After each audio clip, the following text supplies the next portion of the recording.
Hello and welcome to the Shifting Lanes Live podcast. My name is Chad. With me, as always, is the Gregson. We're back. I know back. we've been We're back, baby. we haven't had too many shows of late. We did have the Australian show 2 weeks ago, which was awesome. You should definitely go check that out. But once again, the real world is a mega giga not so good thing. 'Tis a cruel mistress. Yes, indubitably. Yeah, but we are back. We got lots to talk about, and especially one topic that Chad brought up that you probably saw if you looked at the thumbnail. There's actually just such a good topic because it's very car adjacent, but everyone's got an opinion on it, and I'm like, oh, this breeds such great conversation and such great debate because everyone's got like their go-to, everyone's got their like, no, this is terrible, where other people are just like, what, you're insane, that's like the only thing I eat. So it's like this is such a great topic, and it parlays nicely into like other car topics too. Yes, so I'm excited to chat about it. Say again. So I'm just excited to chat about it. Yes. No, it's pretty interesting because I was thinking about it because like literally when I was talking to you, I was like snacking, and I was like, what is good road trip food, right? And I'm not talking about I'm not talking about snacks. I'm not talking about like, candy bars or any of that sort. I'm talking like Candy bars. You're on the road, you want like a meal, like an actual meal. What are the best or your favorite or whatever? Like effectively, and the reason is because like let's face it, like one of my favorite foods is pizza. Not a great food for driving. No, as someone that's eaten pizza while driving, biblically horrible food to eat while driving. It's impossible. Especially if it's like a good slice that probably has a little bit of oil. That's going to find its way more than likely to your crotch and or seats. Oh, for sure. All of that grease is going somewhere in your car or on you. Like another great example of food that I love that I'm not going to let anyone in my car ever attempt to eat, a meatball parm. Yeah. Giant, greasy, saucy sandwich that easily spills out of every side of it. No, that is not going anywhere near my car, a road trip, or anywhere inside my car, unless it's being wrapped up and transported back to my home. Absolutely. That's the way to do it. And then like other stuff like popped into mind, like tacos, probably not a good bet. Mm-hmm, but and then as far as like the snacks, the like sweeter, obviously snacks, there's no debate. It's the new actually I have a visual aid for this one. Here we go. These are by far and away the best road trip snack you can get. Reese's dipped pretzels. So it's basically a chocolate covered pretzel, but it's chocolate peanut butter. Yes. Like Reese's. Yeah. Okay. All right. I'll give you that. Those look amazing. However, if you're like, I guess it's not too melty, but if you're like rummaging around in there, doesn't your hand get all like chocolatey at some point, or no? Because it's not. It's mostly Reese's peanut butter. Oh, so it's not. And it's got like chocolate on there, and like for whatever they do, whatever like, I don't know, but the melting point is not. You get a little bit of like the dust and stuff on your hands from like just the bag has been shipped, the hard chocolate and peanut butter stuff has been hitting each other. Right. It's far less messy than say like regular Reese's cups or like a Snickers bar, especially on a hot day. Yeah. So then my question is like, what are the parameters here? Is it like you're on the road trip and you are out and you're like getting something on the road, or is it something that you've like brought from home that you're eating on the road as you road trip? So, or in my head, both of those things. To be 100% honest, I hadn't thought of the, brown paper bag option. Because that's all my family does. Like, and it's not to save time. It's more of just like, well, the kids are really picky, and yeah, we can go get fast food, and that's going to be part of the discussion. Like, but it's well, what's easy for like family travel? Well, you just brown paper bag it. You toss some stuff in a lunch box for the kids, and you're good. That you can kind of just eat on the road, right? So, like, do you do that, or do you like get something on the road? Because when you're on like a big long road trip, you have like limitations. You can't just like be like, yeah, you know what? I'm really feeling Ruth's Chris steak right now. Let's go there. Like, that's not like a thing. This thing that's just not readily available. You have limited options if you have like a hankering for something.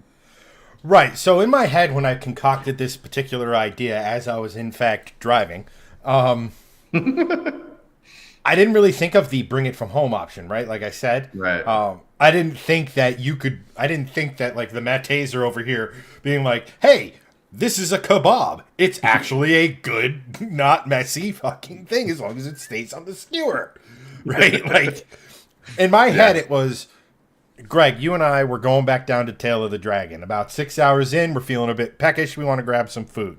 Right. But we don't want to sit down and waste our time at, like, doing that. We just want to grab food and go.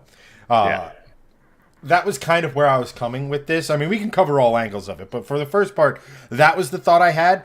And the other thought that I had is that there's very different foods that are options that you could have as a passenger versus driving. Right, that's true. Because that's when you're driving, what you need a hand on the wheel. Look, I get it. We've all been there. We've all had gotten the Whopper, and we've been using, a knee to steer. Yep, 100%. But like in theory, it should be a one-handed item. So like, you have stuff like chicken nuggets are on that list. You have stuff like fast food burgers, but as long as you're smart and don't like load it up with fixins that are going to just spill out. Like that, so not In-N-Out animal style. Or a Five Guys with everything. Right, exactly. That's that sort of stuff. But you can get a little more stuff if you're the passenger because you have both hands and you have a little more control over the item that you're about to consume. Right. So like I said, the first things that like kind of came to mind were like chicken nuggets or even chicken tenders. Sorry, if you're driving, you don't really get dipping options. And if you're a passenger in my car, you absolutely don't get dipping options. There is a solution to that though. Have you seen the little clip-ons to the vent? They literally hold the little sauce That's containers. not the part I'm worried about. I'm worried about you dipping and then from the dip to your mouth that drips. Yeah, that's true. That's true. That sort of stuff. Like, I was actually trying to rack my brain, but like a good breakfast sandwich, if you don't get a runny egg on it, is that's tough because for me, it's just like, I'm just going bagel and cream cheese at that point. I'm not getting a breakfast sandwich because like bagel and cream cheese is just fine. Like it's good. I'd rather have a sausage, egg, and cheese or a bacon, egg, and cheese. Yeah. But if I'm going on a road trip, I'll just get the cream cheese and bagel because it's like it's way less messy. I'm not getting in everything. I'm getting like a plain or an egg or something like that. You got to get those protein. Hit your protein goals. Protein bagel. Ugh. Extra protein bread or bread like items. I know bagels aren't bread, but like you get the idea. Like, this is a protein-enriched bagel. No. Why not just put protein in between the bagel? Right. Like sausage, like it's supposed to be. Exactly. Yeah. So, I actually was trying to think of this, and I was like, oh, this is a great idea. And I'm like, now I'm drawing a blank. But, but there's always some, like, obviously, fries are pretty good because you can kind of reach in and know what you're getting. I mean, in some cases, you grab it and they kind of fall apart, which is less than ideal, but a fry's easier to clean up than, Sweet Baby Ray's barbecue sauce, for example. So I have answers for all of this, basically. And I have basically the scenarios in my head. So for me, if I'm out on the road and I'm getting something, I'm going to Wendy's. And I'm getting either one of two things. And it's 99% one of these things and about 1% of the time the other thing. And you mentioned one of them. It's the chicken nuggets is the 1%, is because it's easy. You literally can keep it in the bag on your center console. You shift into drive. You put the bag right in front of the shifter. Or if you have a manual, once leave it on your seat. Once you're in top gear, and you're cruising, you put it right in front of the manual, and it just chills there. And you can just reach in, grab your fries, grab your nuggets, and you're good. You're hand on the wheel, you're noshing, perfect. Hey, remember when Wendy's said they were doing that whole not soggy fries thing, and then like 2 weeks later, their fries were back to being soggy? Yes, but I'll tell you, like for me, they have the most consistently not soggy fries. Because if I'm going to McDonald's and Burger King, I'm getting like limp fries. For Wendy's, it's always really like, maybe it's just the ones I go to around here, but like I never get a soggy fry from them that's like, oh wow, and it just droops. Like there's some like, flop to it, but it's not like flaccid. It's not McDonald's where you're like bringing it out. McDonald's fries are delicious, but like they're not known for their like rigidity. They I don't know, the one by me, the fries are always really. Yeah, same thing with the Burger King by me and the Wendy's by me. They are always like, I don't know. It might be. I'm with you. It's probably like a location thing because like every now and again I'll get fries fresh out of the fryer and the nuggets fresh out of the fryer. They're fucking. Those are good. Insane, but yeah, I mean that stuff is pretty. Whatever fast. If you're on a road trip in an area like again, if we're using the Dragon and we're in somewhere in. I've never actually been here. Where the fuck are we, Virginia? Right. Yeah, pull off. Oh, there's a BK. I know at least roughly what that's, that's something I'm okay with, right? Right. But I was thinking about it before we get into your second option. I think right now my favorite road trip meal, so it's kind of like, there's not really a good healthy option, right? It's not like you're just going to sit there and, just be pulling leaves of lettuce off of a head, right, as you drive. Right. So right now I'm a big fan, and there's one gas station up as you get closer to the PA border that does really good taquitos. Oh, interesting. And because of, like, they're basically by that big rest stop or whatever on as you cross the border, everything they make food wise is with driving in mind. So like how like you get like a taquito or something like that, and it's like oozing out the sides. Yep. They actually have like a half-inch gap of nothing, so that by the time you get to the end of it, it's not oozing out into your hand. And it's like, I don't know if they're quote unquote fresh. I doubt it, but it's better than like say your 7-Eleven taquito, which is. They're pretty decent, but I can literally feel my arteries clogging when I eat it. Yeah, I mean that's a good shout. And like again, it goes back to like, is it gonna get all over you? And if they make a taquito that's just nice and like easy to eat, obviously like it's fried, it's rolled. If it's not overly greasy, you're not getting the drip. Like that's a solid option. But if I'm out and like on a road trip, I'm not getting a taquito. I'll be honest. It's fan-fucking-tastic because, again, it's literally you just reach in, you have a cylinder on food. And, again, underrated thing about road trip food is sizing, portion, right? Like, yeah, that's true. Wendy's, since you mentioned it, just came out with the new chicken tenders, right? Right. Not as convenient as a nugget. Now, you'd have to be a pretty special kind of idiot to not be able to eat that while driving. Right. So, it's, but like, they're perfect in length. They have, and it's like, I don't know about you, but like, I'm sure in like your household, like going out and grabbing like fast food is something of a rare occurrence. What with the whole triathlete in your freaking household. You'd be surprised, actually. We go to Wendy's a lot. But, like, it's just something different, right? Like, if you're just kind of hop, bumping around. Yeah. You kind of go to the fast food stuff. However, if you can grab something that's... Now, the only downside to this is the quality, variance, and actual taste of the taquito is going to vary wildly. That's what I was just going to say. There is no, like, consistency to it. You got to go to a shop that actually knows what they're doing, because you can get a taquito at a 7-Eleven. They're not good. Don't eat those. They're not good. Don't eat those taquitos. They are bad.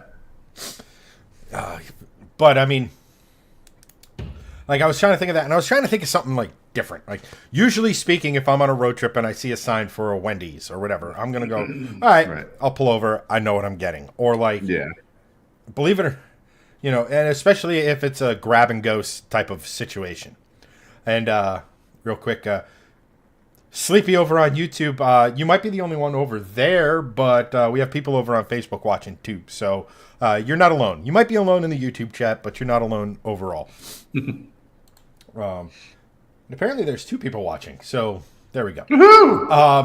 Hello. Moving up in the world. Moving on up. Let's go. Keep on rolling, baby. But it's like, and like, because like so much of the food like I actually like isn't good for driving, especially if you're like with like me. Well, not recently, but for the vast majority of my life, you're driving a manual because again, it's shift gear, and again, if you're on the highway, you're going to be in top gear cruising, so it's basic. You have the convenience of like the automatic or whatever, but like, that's man, like there's. And I mean, then but I wanted to do something different than like your typical fast food stuff because like then it just becomes who's the best fast food joint. Right, that's the thing. But that also is like what you get at rest areas, right? Within like truck stops that have larger things, and not just your rest area with like vending machines. So you get like because those are easy to maintain. They're quick food. People are in and out real easy, and you're on your way, and you can eat that stuff on the road. Now they have like sometimes they'll have a sandwich shop or a Starbucks or whatever, but like back in the day, Roy Rogers. There was those were so good. Every truck stop had a Roy Rogers. Literally every one of them. Roy Rogers was awesome. They had goated fries, best burgers, such good like road trip food. But like now you're going in there, and there's a pizza joint, and there's a sub shop, and they're like, this isn't good road trip food, guys. Like, it's fine for stopping and eating, but we're talking about like in the car. You like want to eat, you want to get back on the road, you want to eat in your car. Like those aren't conducive to that. Like you said, pizza, subs, like messy sandwiches. It's just not a thing. I've done that. It's not an ideal scenario ever. But if you had to like get something out there, say there's no fast food options and you have those as your like potentials, like what are you getting? I'm getting probably one of 2 things. I'm getting an easy sub, like ham salami provolone, no oil and vinegar, maybe like a spread of mayo or something like that. Keep it real basic and just cool. You're probably not going to have that bad of a time with that. No lettuce that can go all over the place. None of this crazy shit. Or I'm getting like a stromboli because, like you said, they have like pizza shops, like because that's at least contained in a large hot pocket, if you will. And you're like, it's an Italian sandwich. Right, it's an Italian sandwich. Like okay, I can. This is something I could like manhandle in one shot. Just gnaw on it from the side. And like, okay, that's a contained pizza. Like, all right, that's it. Like, there's no other real options out there.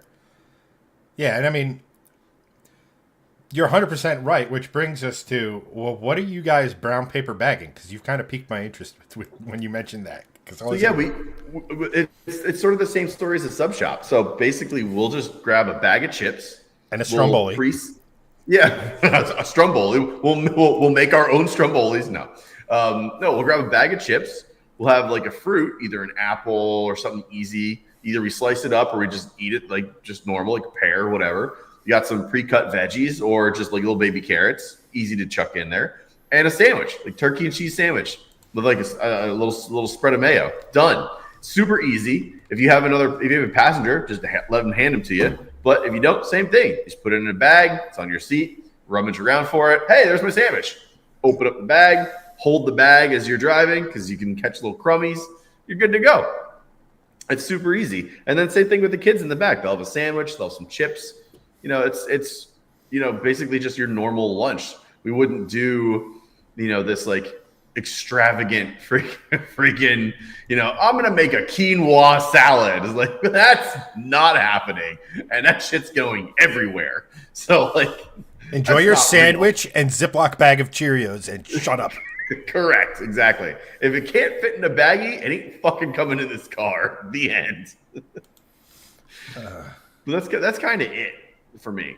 Like simple foods. With that said, I have a question for you though. Okay. What's the craziest food you've ever eaten in your car on the road? Like, have you done like the greasy, insane pizza at one point? I don't know. Probably yes. I know I've done fried chicken.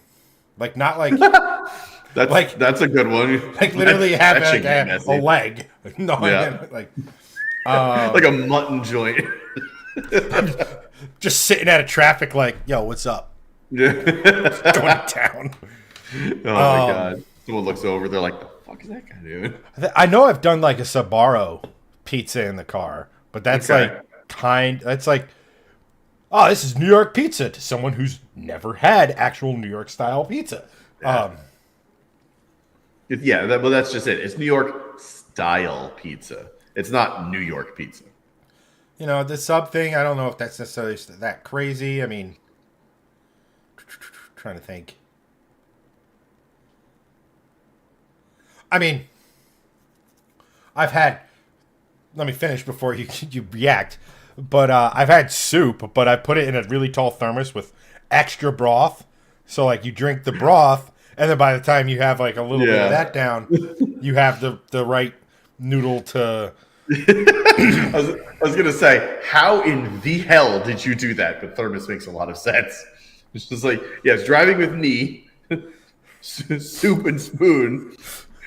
Oh, got to shift. Hold on. Spoon in bowl, shift, bowl in hand. Okay, back. It's actually really good because when you get road rage and you get that piping hot soup, it's like, hey, fucktard. And you just yeet it at them. Enjoy those burns. Bye. No, you're like, oh no, my bowl. I threw in my bowl.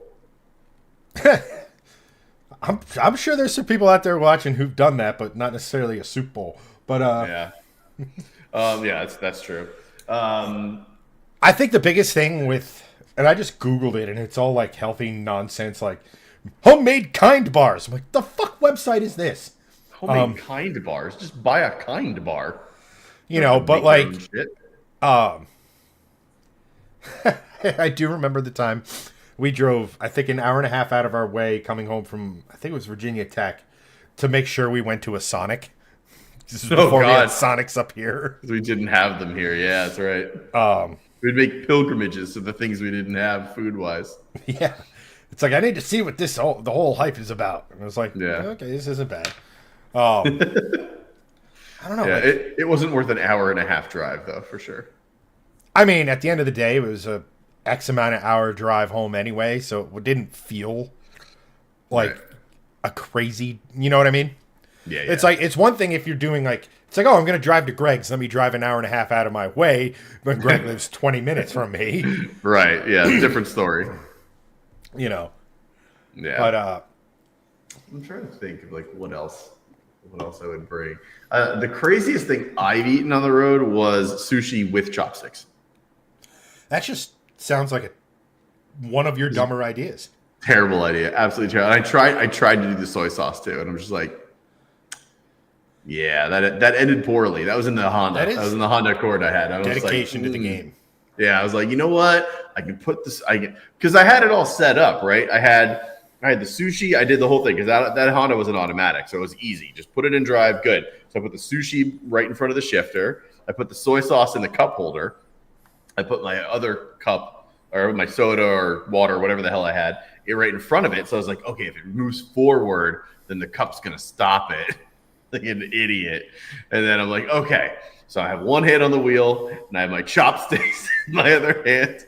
And I'm like rummaging down for a piece. And I'm like, I get the piece. I put it in. And it worked really well until I had to slam on my brakes and the sushi went all over the floor. And the soy sauce filled the entire cup holders. And I'm like, oh, I didn't account for emergency stops. This was not a good call. I mean, not to mention you're literally holding skewers that God forbid something happens. And it's like, and best case scenario, Greg now has a pierced cheek. Yeah. Pre-gauged. Didn't work out. Yeah, pre-gauged, exactly. Yeah, none of that was a good idea. I highly recommend not eating sushi on the road. Yeah, that the answer to that question from you is always going to be more interesting than from me because I'm a very picky eater.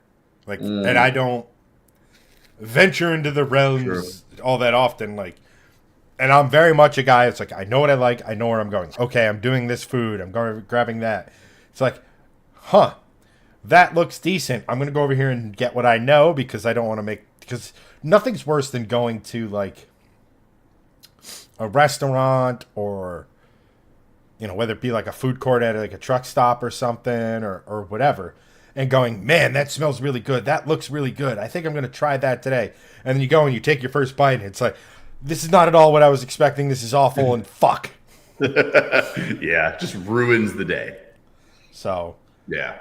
Yeah, no, I've done, because like other than when we started to do this whole shifting lanes thing, I didn't really care about my cars in the sense of like, oh, I got to keep it super clean. Like, and I always got car washes and stuff, but I always ate in them. I lived in my car, right? Yeah. Like I ate the messy subs. I ate, Mexican food with like messy tacos and like quesadillas. The cheese was basically spilling out the sides the moment you took it out of the package. Like I've done, Chipotle burritos that were not wrapped properly. And I'm like, yeah, for sure. Like I've done it. I've done all that. But now I'm just like, I care about the interior of my car. I don't want it to be this like grease fest. And not for nothing, you have children. Sorry, I dropped. I don't know why. What are you doing? It looks very not comfortable. I dropped a USB flash drive that is kind of acting as my like fidget spinner at the moment. Oh, nice. Yeah, and now you have kids, so good luck. Yeah, I mean, the backseat of my car is not looking really that good right now, especially with like the salt and leaves and everything. And I haven't washed my car, and I mean, you can probably tell from the wheels, like 2 months, maybe 3. That's not good. But I got to get it washed, and then I got to get my winters on finally. But yeah, the backseat of my car is not great. The leather, however, and the actual seat, like part of it, looks fine. Like there's not scratches, there's not like crayons and shit all over my back seat. It's just dirty. That's all. But it's my wife's car is way worse. There are things drawn on the back panels of the doors, and I'm like, guys, you can't do this. And Kate's like, I don't care. I'm like, I do. I want a thing that's actually nice. Like, if we need to have resale value, like, please. Right. Like, that artwork might be priceless to you, honey, but it's going to cost us $2,000. Correct. Yeah. They see that and they're like, ooh, we got to replace that door panel and that door panel and that leather. It's just like, yeah, it adds up. Or they look at it and go, okay, this car had kids in it. So what am I can see that. What am I not seeing? Right. Exactly. Like, so, not to be overly disgusting, but what potential other, we'll just say, bodily fluid? Yes. Yeah. Yeah. Like, oh yeah. Definitely. And it's nothing against but kids are kids. Like, they're messy. 100%. Way to go, Steve. 3-week-old McDonald's in the back of his car. That's probably why your CVT doesn't shift well. I don't know why. I don't think that's it, but I'm here for it. I don't know. Whatever it is. Just poking the bear, Steve wise. But the funniest thing is that a parallel to this conversation is, and one that you brought up, is what are the best road trip cars? And I guess we'll start, Gregson, by defining the characteristics you find important in a car that you would consider to be a good road trip car. Okay. All right. A good road trip car. So there's 2 schools of thought here, but I'm going to try to keep it as vague as possible so we can get more of a breadth of answers. It has to be comfortable. It has to be able to go a decent amount of distance without having to refuel or recharge. It has to be something that you actually want to drive. So, giant Econoline van probably out the window, as nobody wants to drive those ever. But nor are they very comfortable. Nor are they very comfortable. As someone who as someone who was a collegiate athlete at a small junior college, who spent an inordinate amount of time in those things. You have extensive experience knowing what those are like. Yeah. Boy, howdy, is it not a good time when you're with like 6 or 7 other college athletes. Yeah. It's not great when you're going to the game. Coming back from the game after you might be a smidge dirty, sweaty, and whatever. Yeah. Oh, that is it's a cacophony of sweat and dip spit. And it's just... I thought the back seat of my wife's car was gross. Well, the dip spit's not on the actual floor, but like pretty much if you spent any time... but if you've spent any time around a collegiate baseball player, chances are there's a 1 in 4 chance that he's packing a lipper as you're talking to him. Yeah. Guilty. Like, I was that guy. Yeah. So yeah, I mean, for me, and then I guess the last thing is it's got to be able to like munch miles, right? It can't be this like thing that's like, oh, and this kind of goes in line with like, the fuel economy a bit. It can't have this. It can't have this like 150-mile range, no matter what it is, right? EV or not. It can't. If you're going on a road trip, you don't want to stop every like 5 minutes, right? You want to try to actually, be able to like have the road trip and go a couple 100 miles at minimum before having to refuel or do anything. So those are sort of my parameters here. So what are you thinking then? This is another one of those things where I'm absolutely 100% not the correct person to give wide-ranging consumer advice on this. Because what about if it's not consumer advice? What would you Here's choose? What I look for. So like what I look for in a good road trip car is also what I look for in a car.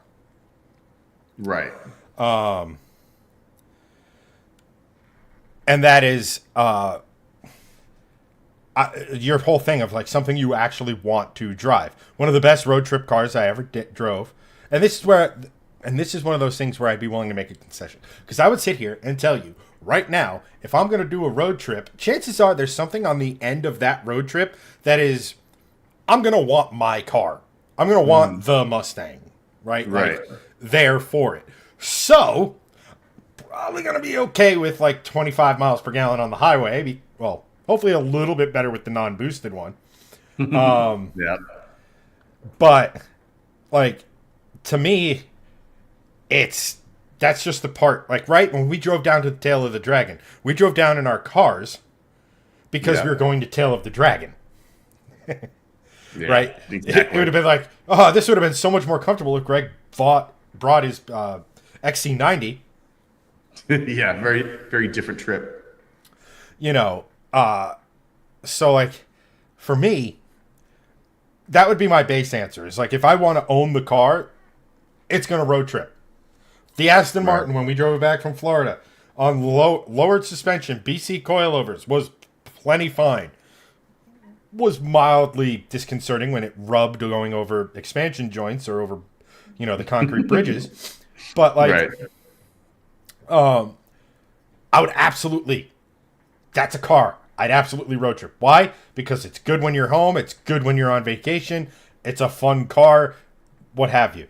But if I'm conceding to okay, I need a road trip vehicle, the RCF with the carbon fiber package. Not that it made it any way better as a we're talking about Grand Tours here, right?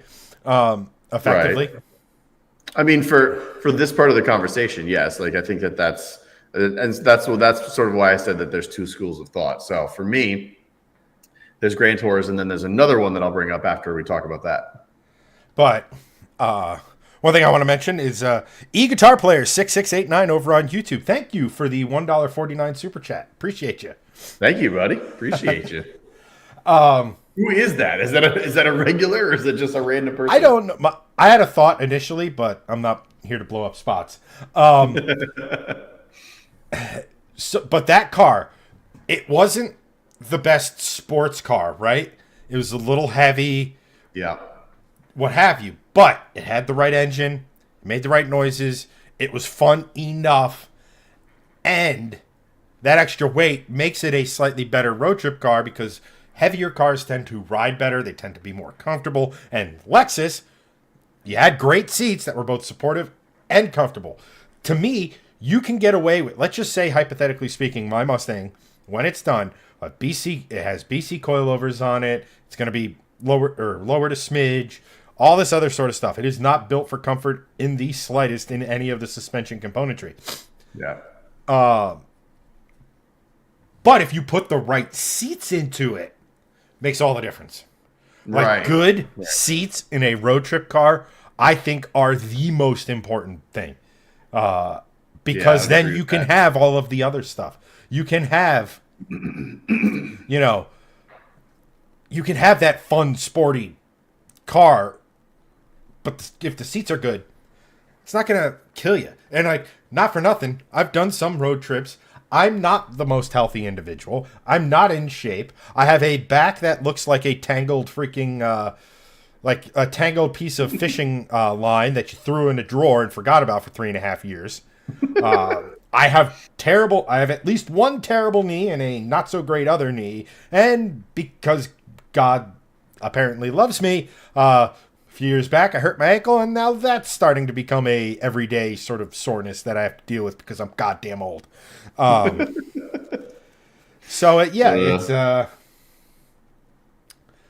It's but a comfortable seat makes up for a lot of it, which is exactly why when I finished the Mustang, one of the things we're doing while we have everything out is putting the leather interior from the old car into this car with the Recaros, which are inherently less comfortable seats. Greg, the floor is yours. And actually, I literally need 30 seconds. I got to go unlock my front door because Kate is out at a movie right now, and she's just got to go in that door. So I'll be right back. 30 seconds, and then I'm going to bestow upon you. Why not just open the garage door? All of the knowledge, because that's cold. All right, but you're such a baby. Let's see here. Where were we? Steve, talking about Econoline van, goes, I'm to them, but they converted to ambulances. Apparently, he's used to driving them. Steve is a medical transport professional. Well, that was one of his careers. But, I mean, God damn it. At any rate, yeah, so to anyone out there, throw us your road trip car. Your go-to road trip car, and your go-to road trip food. Let's drop it in chat.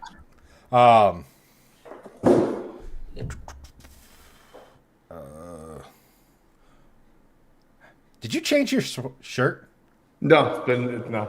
You sure? Yeah, positive. Green sweater. All right, I checked. You're not lying. Uh-oh. Okay, good. What was I doing? I was about to try to do something, and then my brain totally just shut off. Oh, right. And while we're on the topic of it, since we've put out our qualifications, this will be twofold. Best car you've ever driven that you would use for a long road trip / best car you've ever owned. And it could, obviously, the answer to both could be the same thing. But obviously, we have driven more cars than most, so. Yeah. All right, sorry. best car I've ever owned and best car I've ever driven. I mean, best car I've ever owned is the Aston, just because it was for road trips. Oh, for road trips. Sorry.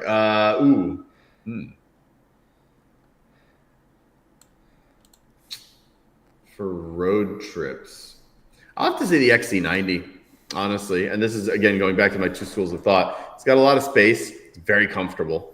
And it gets decent enough gas mileage. Like, it's fine. You can get 450 miles out of a tank fully loaded. So, I mean, for road trip purposes, like for that school of thought, that's probably the best one I've ever had. But for a road trip, for your definition of like, I'm probably doing something with my car when I'm there, it's the Aston for sure. It was very comfortable as a car, exotic looking, and just made good noises. So, you know, pretty reliable, honestly. Like, a lot of people don't think Astons are reliable. They're actually very mechanically sound. It's the everything else around that sort of ends up failing, all the electrical bits. So, but I'd say the Aston for sure. I will say though, the V70R was really good on the trip to the Dragon, just because of how good those seats were. It also sounded the business. It's a wagon, so I had like room for everything. I would say Aston, very closely followed by V70R. Interesting. Yeah, driving that Aston from Orlando, Florida, or thereabouts, to Northwest New Jersey, that was such a great car. You absolutely should have never sold it.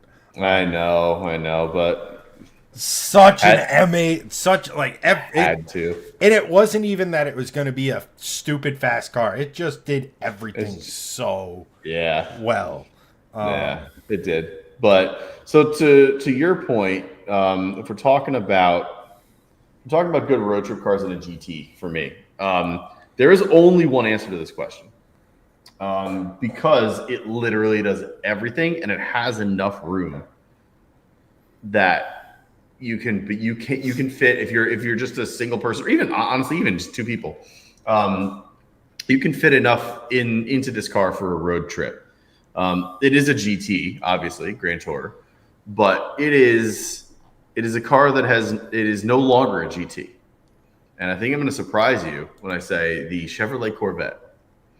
Because the Chevrolet Corvette, when it was still in front engine guise, is arguably the greatest road tripping car ever made. And here's why. Because it has enough room in its trunk / hatchback, depending on which version you got, to fit 2 bags and potentially golf clubs. It has an insane performance variant to it. Obviously, it's a Corvette, enough so that you can have fun with the Corvette any place you drive it, for sure. It also, a lot of people don't know this, most enthusiasts do, but it also gets 30 to 35 miles per gallon on the highway, and that is without cylinder shutdown technology, because of how slippery and well-designed Corvettes have been since the C5. Even the C4's got decent mileage, but the engines weren't really built for it. Since the C5, Corvettes get 30 to 35 miles a gallon on the highway in top gear, just chilling at 70 to 80 miles an hour. And like, if you're talking about road trip car as a Grand Tour, the Corvette is number one for me. Because, I mean, it looks great, it sounds great, it does great things. It's a sports car, it has room, and you get insane miles per gallon with it, which is crazy. Because if you think about the Aston got, I don't know if you guys ever tracked it from Florida up here, but when I was on the highway, nope, I never got more than like 21, 22 miles per gallon in that thing. And that's just how the car was geared and how the engine was built. It wasn't built to be a highway cruiser, it was built to be a sports car, right? The Corvette is built to be a sports car, but also somehow is a highway cruiser as well. Because boomers.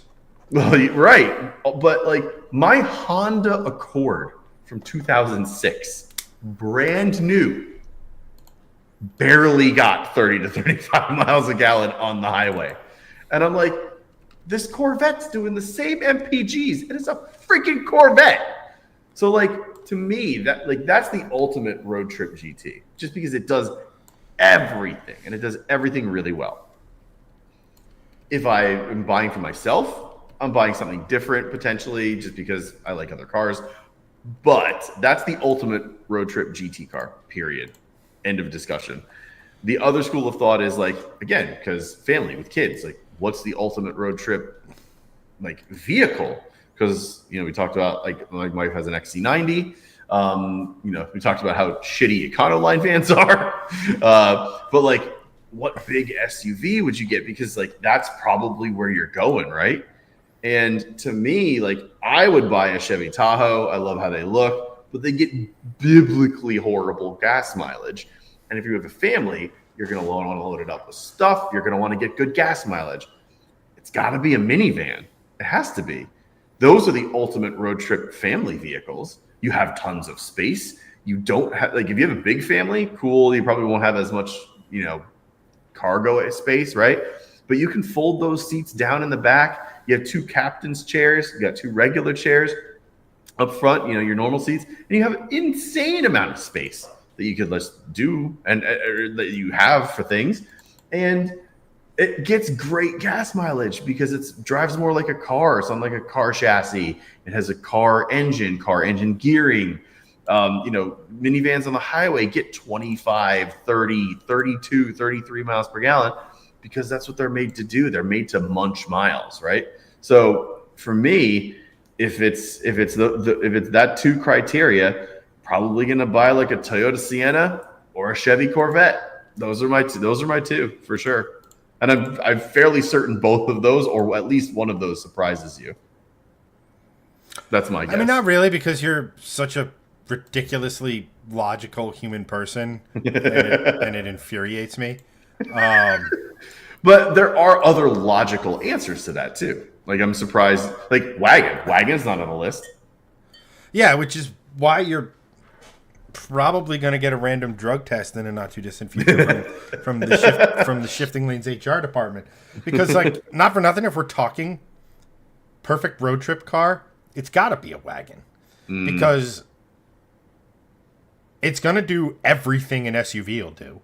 As far as it might not ultimately carry as much stuff. Yeah. But it'll carry 4 people comfortably. It'll carry a crap ton of stuff, more than a sedan. It'll ride like a sedan. And then when you get to wherever you're going, you still have a sporty sedan that just so happens to be a wagon. And I mean, as far as comfort is concerned, you're not beating, like, if you get a King Cab pickup truck because of that slightly longer wheelbase. These are Jason Camisa's words, not mine. But the Ford Raptor has a better ride than a Rolls Royce. Oh, that doesn't surprise me at all. I mean, Rolls Royce is built for that, but like the Raptor is built for off-road, and the amount of suspension travel and the amount of, well, think about it this way. Do you remember the old Bose suspension system that they put on a Lexus where basically the body was just flat and everything else was just moving? Yeah. That's essentially the concept of the Raptor on road. Everything else is moving, but the cabin stays perfectly normal and level and fine. A Rolls Royce is built to be incredibly luxurious, but it's not necessarily meant to be a great riding car because it has 24-inch wheels on it. That's red flag number 1. It's not going to have the best ride. If Rolls-Royce wanted to have the best ride possible, it would put like 19s on it with massive sidewalls, but that looks like shit. So, like, they have great suspension, but again, it's not conducive. It's not Bose suspension. It's not going to do that like crazy thing to it. The Raptor, however, I totally agree with that. It has a much more supple ride on a road because it's absorbing everything with suspension and massive sidewall tires, right? So like that makes total sense based on, you know, car physics.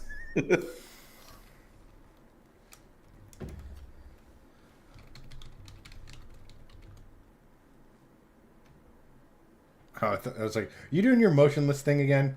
No, I was waiting for you to respond. I mean, yeah, it kind of goes without saying, but like, again, like, all right, there's people like, everyone wave and say hi to JDM Steve in Facebook chat.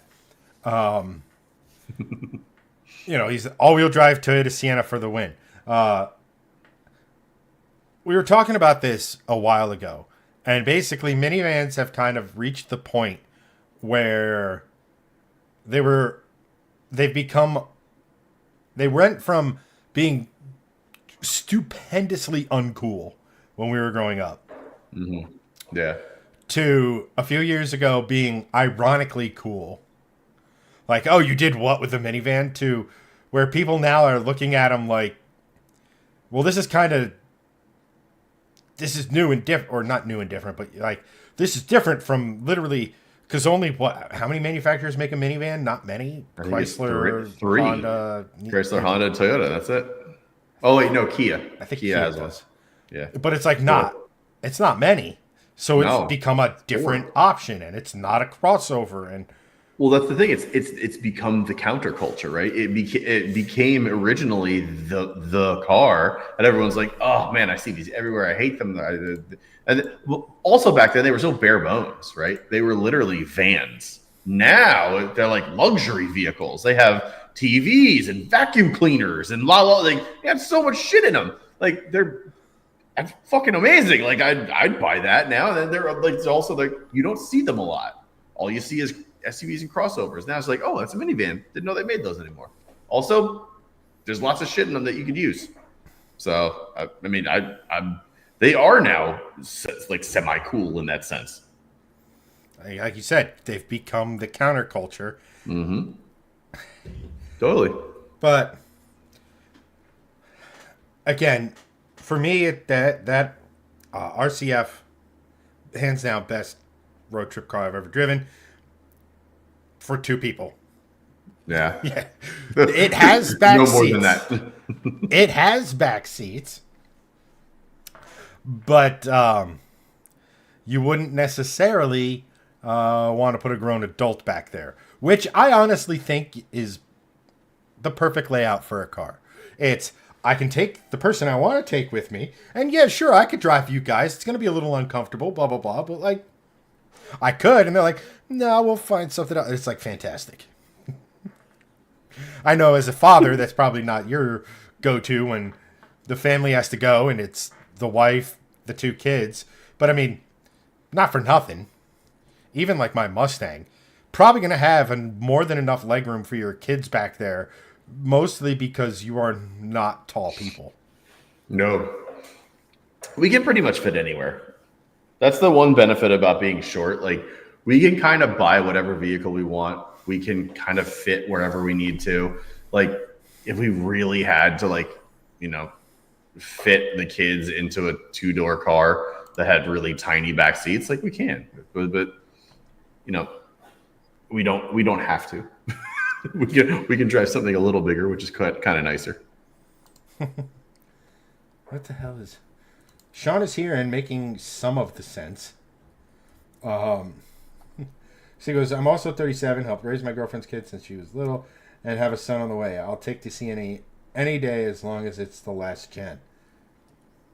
Always a little thing. Always a little rider. I'll absolutely take this car as long as it meets within this very specific JDM parameter. It's got to be JTM or JDM. Yeah. And all of Steve's cars, I don't know if you know this, but the Teriyaki Boys play on repeat. He really leans into, like, it's not just a name, it's a lifestyle. Driving around in a Toyota Century. Just blasting Teriyaki Boys. And he doesn't even get paid for it, but he delivers sushi just because.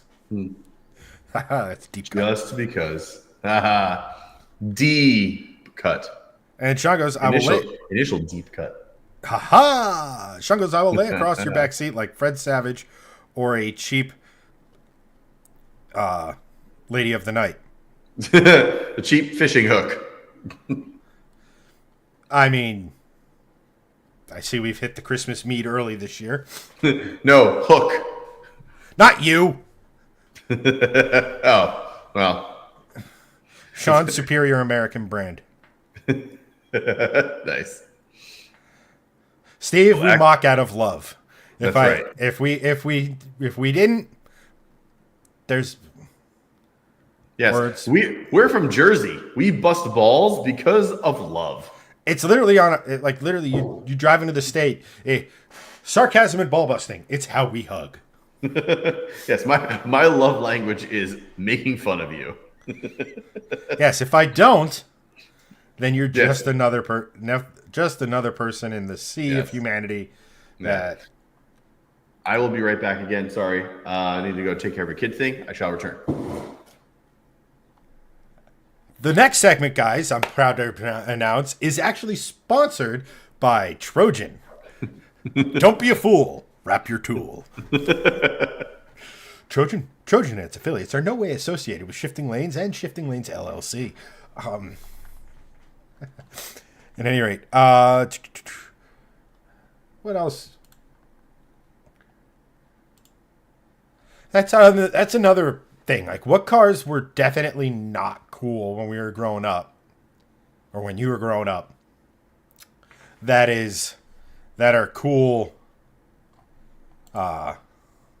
now, right? So you have, like, we talked about, like, minivans. I would even say station wagons as a whole, before we really knew what they were, aren't exactly the coolest things in the world when I was a kid. Now they're really cool because all the convenience of a crossover with none of the drawbacks. You guys are... Sean goes, the Dodge Shadows. Are you talking the little tiny little things? Sure. What wasn't really all that cool when I was growing up? Any Taurus of any trim wasn't cool, mostly because Greg owned one. But, like, obviously stuff like the first generation SHO was pretty cool. I mean, the second gen was cool in the fact that it had a transverse V8, which, okay, Ford, do you. You know, I had a couple friends with Tauruses. I had a friend with the Sable. A funny story about the Sable. We're coming home from, I think it was baseball practice. And my buddy kind of hit, what did he hit? I think it was just like an embankment. And he had a hole in the front bumper. So his fix was that drywall mesh and spackle, and then he actually did a really good job of sanding the Bondo. Or was it spackle or Bondo? I think he actually got Bondo. And he did a good job sanding it down, but, like, there was a hole in like an actual hole in the bumper. And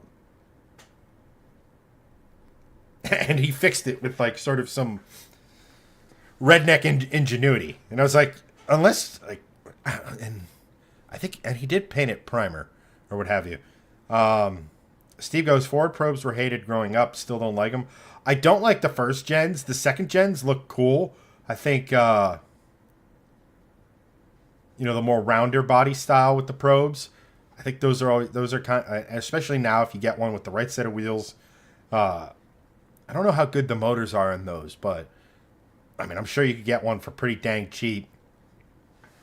And mod it to make a decent amount of fun horsepower.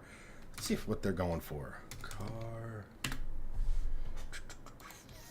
used Ford. The one thing I think the biggest thing with the probe is that it was supposed to be like that was going to be a Mustang, and everybody sort of $20,000. Are you high? Hold on. That's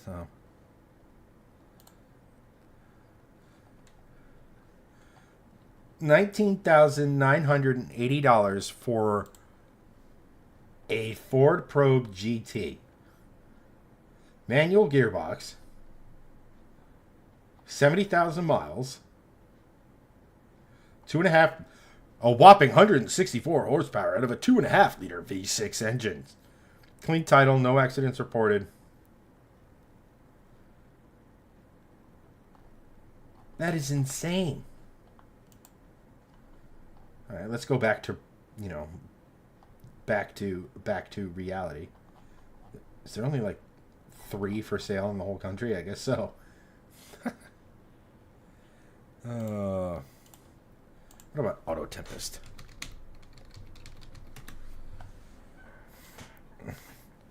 Yeah, and I'm sure at a young age you were like, you know what, that drive. Wait a minute. You grew up hating a Probe because you didn't like the drivetrain. And then you grew up and looked at a CVT and is like, I gotta get me some of that.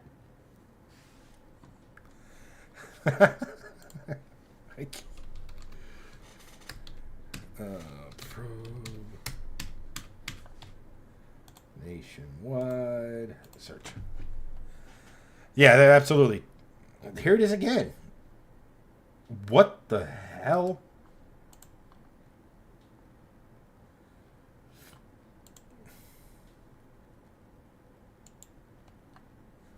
Hold on, let's see if I can zoom this in. Why did it do that? Go away. But we have Ford Probe 4 concept car by GHIA. Why does that sound familiar? GHIA. I don't know if it's Kia. Kia is really a thing? I have no idea. Anyway, let's continue looking. Those are the only 3. It's the 20,000, 30,000.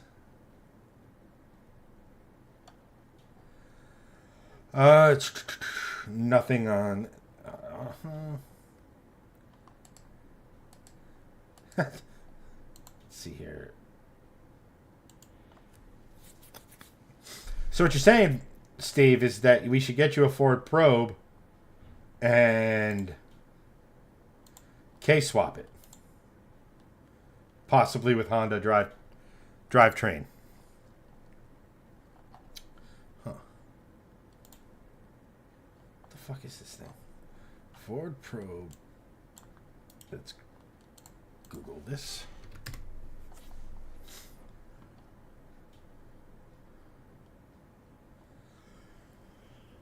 Oh, excuse me. Oh.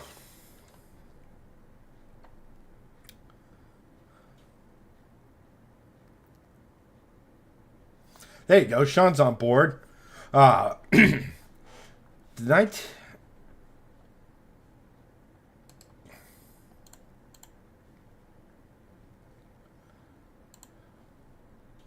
That's the most 80s thing ever. Oh my gosh. Boy, did this take a turn you were not expecting, Greg.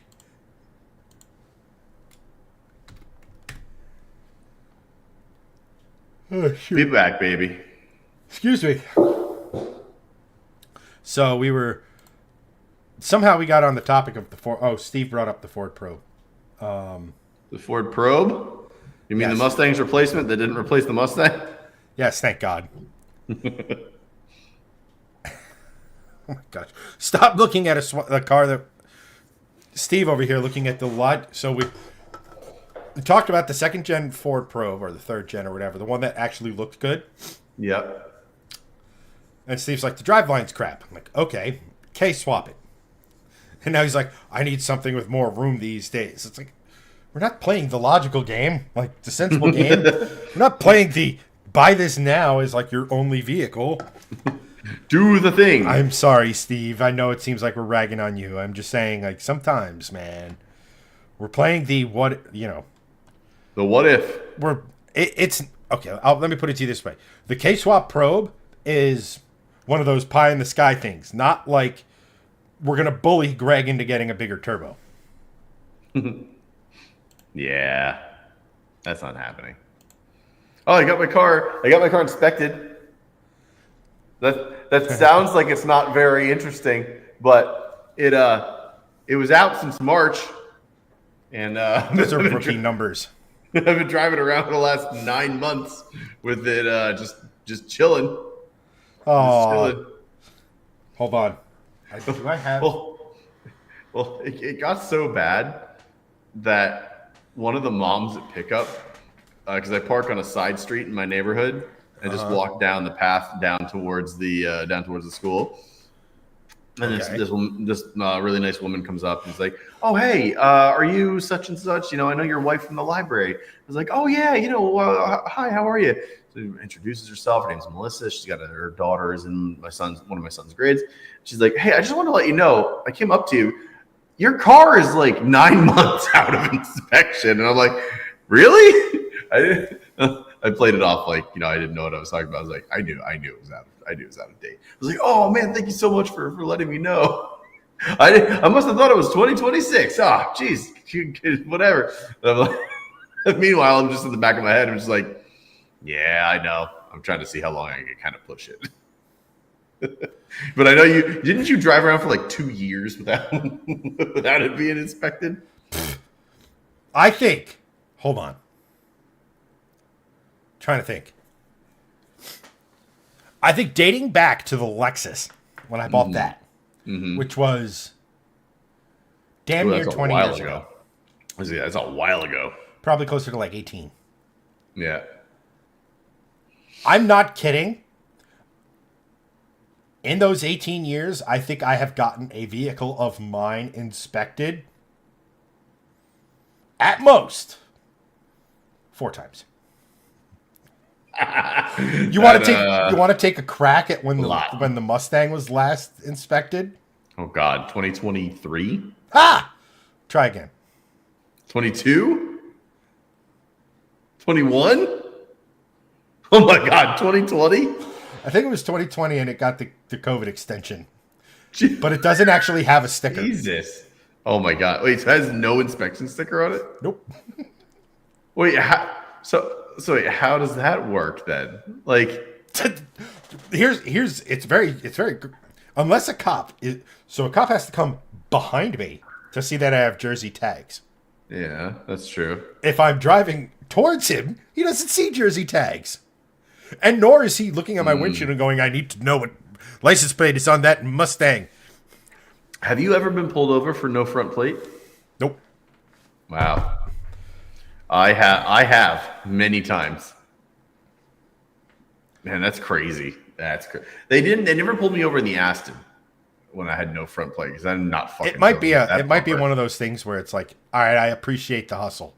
Like I appreciate the call. Yeah. But I'm telling you, you handled that like a champ. Because I get it's a nice person, it's a friend of your wife, so you kind of have to do that little tango of, oh, you're being so nice. Me. There probably would have been a solid 2 to 3 seconds before that kicked into my brain of like, okay, what's it to you? Yeah, well, so a lot of like general like enthusiasts kind of understand. Cops don't give a shit about inspection stickers. They're looking for speeders. They're looking for like really egregious tint. They're looking for something that they can actually ticket you for because pulling you over for a inspection thing is not a ticket. They're literally like, you have 2 weeks. Here's your red thingy. Go to the inspection station. Oh, it's a ticket. Like, it used to be like $60. Like, which is fantastic. Really? Because I've never got the part of the reason why I look, should I get my car inspected? Yes. Am I in a rush to do it? No. Oh, that reminds me. I have to get my mom's car inspected. Probably should do that one though. But that one's a yes. And here's the thing. Back in the day, it was like a $40 or $60 ticket. You know how much like a 10 over or 20 over speeding ticket would be back in the day? Like $300-400. Yeah. So the cop would pull me over. At the time, quotas were not a thing, but totally a thing. And it didn't matter what the ticket was for. Like, what it was for. As long as they wrote a ticket, it was fine. So I can't tell you how many speeding tickets I got out of because they're like, hey, your car's not inspected. I go, yeah, man, it's, and I gave them some sort of thing. It's like, yeah, I haven't driven this car in a while. I totally forgot, blah, blah, blah. It's like, it's been a while. And I go, like I said, man, I've been driving this, I've been doing that. Like, the best part was like, I work for Enterprise, so I've been using the rental cars, my daily and stuff like that to save money, blah, blah, blah. I tell him that. He's like, well, if it was like a few months, I could understand, but do you know how fast you were going? I was like, officer, I was like, maybe 10 over or whatever. He's like, you're going a little faster than that, but let me see. Go back, come back, and write me out a ticket for no inspection, no speeding ticket, nothing towards like reckless driving or anything that your insurance company would give a fuck about. Mm-hmm. Oh, so many of them. And a lot of the times, they sit here and they come up, do you know how fast you're going? And then I just bedazzle them with the the web of half-truths about the inspection. And by the time I'm done explaining all of that, number one, no need for a DUI check at that point because I've talked their ear off. Yeah. I'm a chatty Cathy if I get pulled. I don't get pulled over a ton, but I am I remember one time coming home, I get pulled over. Cop sees the golf clubs on my back.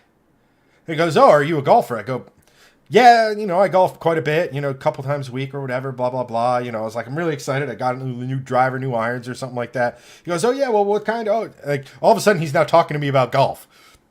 Talking his ear off. It's there like, you go. Because guess what? I'm not a girl, so I don't have the crying card. And, well, I don't have other cards that, well, for the sake of the show, I won't mention.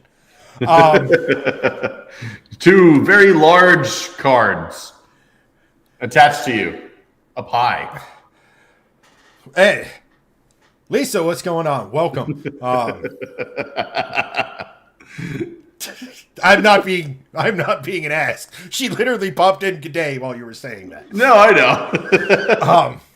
But no, like, I mean, I'm probably, as soon as I do all the stuff with them, actually, before it goes to, I'm gonna have to figure something out. But I want to do it before it goes to Blue Sky to get all the work done, get the car inspected. But it might not pass because it's technically burning a shit ton of oil. But actually, I'll do it just after because that'll be when the motor's in its break-in period. So it's a very conservative tune. We'll do that. Hey, I just had thoughts on the internet. At any rate, no, it's like for you. I keep going back to it. Like it's like woman in the neighborhood. Hi, did you know your car's out of inspection? Oh my God, I can see. Oh my God, I've been blinded this whole time. I hate that shit. I understand it comes part with it, but it's like, come on. It's like, yeah. Like, and also the wise ass in me, I look at it's like, because I'm such a fucking dickhead and I'm a wise ass, and it's the first thought that pops in my head is usually outrageously offensive. It'd be like, and did you know you haven't been attractive since 2001? Like, just like, did you know that you peaked in high school? Yeah, no, like. I know. Did you know your outfit is out of inspection? It hasn't been in style in like 3 years. Like it came from a good place, obviously. It's not like I understand. Call me out and be like, "Hey, idiot, your inspection's out of date." But she said it in a really nice way. If she came up to me and was just like, "Hey, your inspection's out," I'd have been like, "Oh, okay." But like because she was just like, "Hey, I know your wife, blah blah blah. We have kids together at school." Like it obviously. Wait, they have kids together? Well, like we shut up. No, like, but it very obviously came from a good place, and I understand that. If it was the other way around, I would have very similarly to you. I wouldn't have been like a total dickhead about it. I would have been like, okay, thanks, and I would have like moved on my day because I wouldn't have given a shit at that point. But I had to like you said, I had to like do the dance a little bit. I was like, oh man, so. Oh, couldn't even realize blah blah blah blah. In reality, I'm just like, yeah, I don't. Right, like I said, I get that it's coming from a good place, but also like I'm not saying this is how you should respond. Frankly, you handled it the correct way because, let's face it, at the end of the day, you're married. I am not. And there are probably reasons. Nah. But it's the same thing of like, I don't even know what the best way to describe it is or whatever. It's just like, look, I know you're sitting here and you're trying to be helpful and you're telling me that my car's out of inspection and what have you, but I could get it inspected, I could not get it inspected, and your life is literally unaltered. Unless the OCD, that's your tick, where it's like, oh my god, a car that's uninspected, and then you need a fidget spinner for these because you're overstimulated. Right. Like, again, I'm not trying to be a dick. Like, I'd probably handle it similar to the way you are, but it is like one of those things where it's like, I don't know. Who gives a shit? Why did you have to say something?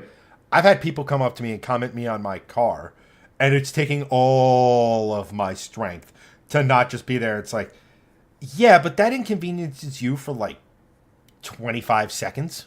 Right. Maybe. I've seen the way you pull into the pods here, right? Like, I've explained it. Like, where I live, you have the main street, you make a left into my pod, and it's basically like a 4-leaf clover of like townhomes, right? And people whip in there at well over 25 miles an hour, and you can't see shit. Like, in my mind, that is way more of a nuisance than the fact that my car is a little barky on cold aisle. But that also being said, the funniest thing is that all of my immediate neighbors seem to like my car. I've had a couple. It's like, oh man, I haven't heard your car start up in a while. Is everything okay? Blah blah blah. Like, I missed that. Like, fantastic. Because where I live, in the middle of that thing, when I open the garage and fire it up, it's not just me firing up my, like, your house where you open the garage and there's like, people along the street and everything, and there's some distance. I live in an amphitheater, so it is magnified, amplified for sure. God, I want to get that car back so bad. I got to talk to Jeff.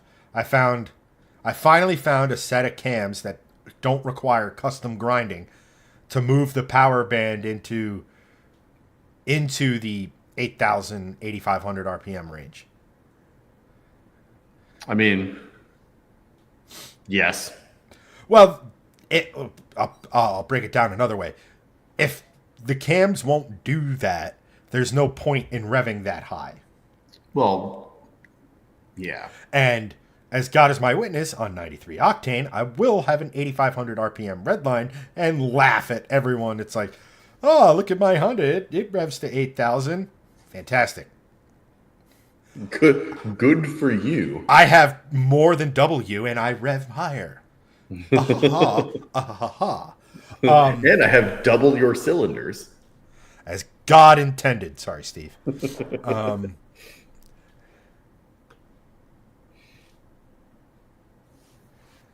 Yeah, I mean, so the LS Sean's going to be putting in Timmy. I'm guessing just before the 2030 elections. Actually, that's way too close. 2034. 2034. Yeah. He's building a 5.3 to rev. Because I think he likes adjusting valve lash. I think it's just one of his most favorite things. No, but that's going to be an epically cool. LSs, when you rev them, as specifically when you start getting them too close to 8 or above 8, they sound insane. Yeah, they do. There's that one video of that Corvette with the flat plane crank. I think that was a 8,000 RPM rever. Yeah. That thing sounded like freaking like the end of times. That thing's nuts. Oh, I'm talking. I mean, cross plane push rod V. Like they just scream. Well, even that, yeah, for sure. The problem is, do it. You have to more than likely do solid lifters, and then you're going to be again adjusting valve lash with pretty much every oil change, effectively. Yeah. But is that something I'd be willing to do to have? Probably, if I'm being completely honest. I'm addicted to RPMs, like hard addicted. I mean, Why wouldn't you be? They make all the good noises like possible. You can't. I mean, you have good noises down low. You have good noises in the mid range, but the best noises come from up top. And the more up top you have, the better the noises. That's why V12s are so insane because they rev so high. Yeah, that's 100% accurate. I mean, what is the Polestar rev to? Like 6,200? Yeah, like I mean, 65, 68, I think at most. Um, I think I could remove the limiter and get to like maybe 71 with but like that's kind of it. And it's But again and that's not for pretty nothing, your decent. turbo but your turbo's running out of snot long before that. Yeah, And it's like if you're we not know making it. any power, there's It basically plateaus around 6. God, Volvo and their ability to take a gasoline engine and make it perform like a diesel. Yeah, it's definitely it definitely sounds like that sometimes. There's one thing I wanted to talk about, but that's in a moment. I'm going to step aside for a moment. Chat, please. Greg, your talking point for while I'm gone is engines you would put into. Okay, I got a good one. Money, no object. What engine would you put into your 240 or 245, I guess, technically speaking? Yeah. So, Money, no object. money, Okay. no object. And while Greg is thinking of that / talking about that, chat, your homework assignment is to bully him into getting a bigger turbo. Love it. Okay, money, no object, engine into a 245. As I yawn every time Chad steps away like this, I immediately get crazy tired. By the way, hi everyone. Sean, Steve, hello. Lisa, hello. The crying card, yes. So, money, no object engine into a 245. I mean, the obvious choice here is some like screaming V12 because like that noise coming out of or V10 because that noise coming out of a Volvo 245 wagon would just be insane. But I think it would be a little bit different for me because of like for a couple of reasons. One, I want to keep it a little bit different for reasons and purposes because it always happens as soon as Chad steps away I get exhausted. I feel like money no object, people expect you to put in a V12, people expect you to put in a V10, and there is someone that actually put I think in Sweden I want to say someone swapped in a Lambo V10 into a 240. I forget. Steve, it's obvious you have to K swap and boost it. Obviously, like that actually would be pretty sick. I'll be honest. In a 240, it's just like a 9,000 RPM, freaking pissed off K motor. That'd actually be pretty sick. But no, I would say for me, I would probably have to say a built T5. Keep it in the family. Keep it Volvo. But you could have money, no object. You could really build, like you could make a billet 5-cylinder Volvo engine. Like that would be insane. Thank you, and I appreciate you staying up, Brent. Yeah, thank you, Chad.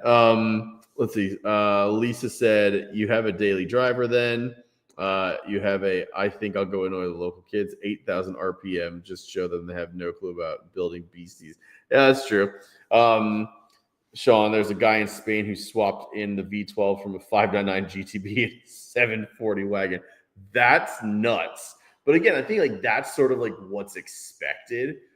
Like I'm trying to think of like crazy exotic engines that you could like swap in, V12, V10 or not. Like 599 GTB is one of them. Like I don't know. Like what are some really interesting engines? Like I'm weird. Like I just went to a billet T5 just to keep it in the family. So like that would be cool. But I don't know. What are interesting engines that we could do? Like like a 4-rotor, like that. Again, that's not a money no object thing, but that's like the level of interesting I'm kind of like thinking of, right? Because 4-rotor is just like no one expects that in a Volvo 245. Also, you would have it sound like a fucking F1 car with a 4-rotor. Like that would be nuts. Like that would be cool. You have like the Jay Leno car, like it has a tank engine in it. Like that would be crazy too. What interesting, crazy, weird engine could we throw into that? Have a company machine a V10 using the Volvo T5 as a blueprint. Yeah, like that. So that's the kind of thinking I'm like looking for. Like building, like welding 2 T5s together to create a V10. That's the thinking we need here. That would be insane. Boxer Ferrari V12 from the 80s. Also the thinking we need here. 5-rotor, Chad, 5-rotor. Away from the stream, yet still on the stream. 5-rotor GTFO. But yeah, like crazy shit like that. Like that's what I would do. Not this like, let's take the V12 out of an F12 Berlinetta and toss it in there. Very cool. But that's what you would expect. Make it wild. Take 2 of these, weld them together, and make a V12. That'd be insane. Do that. Volvo based straight 7. Have they ever made a straight 7? Have they ever made a 7? I don't think so. VR6 motor would be interesting as well. Those sound cool. And are weird. Make a W10. That'd be super odd. Is that a thing? Could you make a W10? I don't know. Crazy idea. Boxer 10. Yeah, Boxer 10 would be really, really strange and cool in that sense. Could you do a Boxer 8? Could you, like, again, money no object, take 2 Subaru engines and just make a Boxer 8? I love V8s. V8s are cool. Boxer 8 would be crazy. Wookiee noises.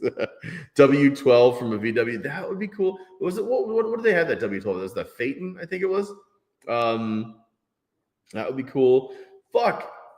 W16 from a Veyron. Why not? No money, no object. Screw it. Let's just do 1,000 horsepower. Man, I'm trying to think of like truly interesting motors. What about a fully rebuilt Alfa Romeo inline 6 from the 155 British touring car? Like that would be crazy. Chad just sent me a good one. LSX R10. Okay, now we're talking. That would be wild. I'm trying to think of like weird, interesting shit. Like, and to your point, I don't know if you saw it in chat, but so back in the day, Porsche actually used to make a lot of they made air-cooled flat 8s that they put in their race cars. Yeah. The originals. Didn't they do that in the 914 race cars? The predecessor 908s. 908s, that's it. The predecessor, or what was going to originally be the successor to the Carrera GT, was going to have a twin turbocharged flat 8. So they actually made that. That sounds insane. Like flat 8 would be. That would be like that. That's along the lines of like that's the right kind of crazy. Yeah. So like I don't know, so things like that. That would be my options. Same question to you because now I got to go do the same thing. But why not weld the two? Not in a 245. If you still had the C30. Oh, I think Sean. I think you can answer this question for everyone. Go. Sean's going to answer. He knows exactly what I do. Hey, have a good one, Lisa. Thanks for hanging out. Appreciate you as always.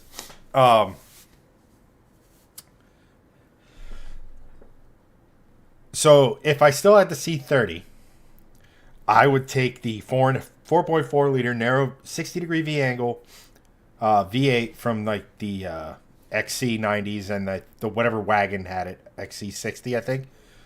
I'm not sure.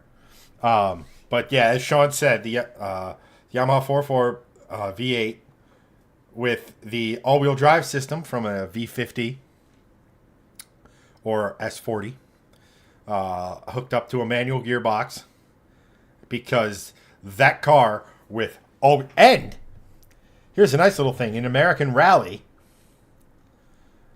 if you have an NA engine, as long as it's below, I think, as long as it's 4.5 liters and below, you can run it.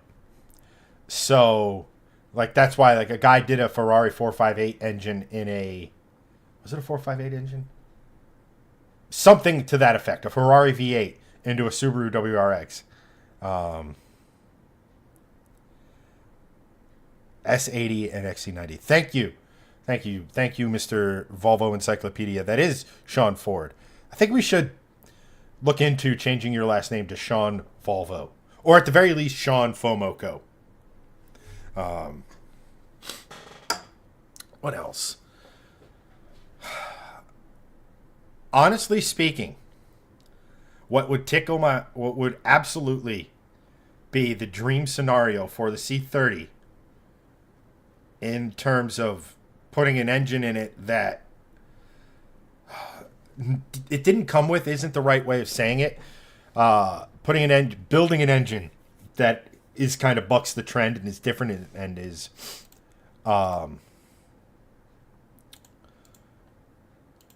would be, I would take, probably because it's just easier to build, a 2.4 liter naturally aspirated 5-cylinder that came in the S40 and so on.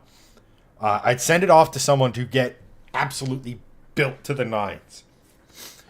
So we're talking pistons, rods, crankshaft, port to head, aggressive cams, and build an absolute NA screamer of an engine. Make the car lightweight, keep it front wheel drive. They make a, comparatively speaking to other sequentials for other cars, they make a sequential gearbox for it. Man, that would absolutely be a riot. Have high revving, and then, because they did something similar, or they did do it with the S2000 race car. It was like a 2-liter 5-cylinder NA, and it sounds epic. And that's like kind of the... In case you haven't noticed, ever since having the C30, which obviously was turbocharged, and having the Mustang, which was obviously supercharged, and now with the new Mustang, going in NA, I'm a bit of an NA kick. Because I love the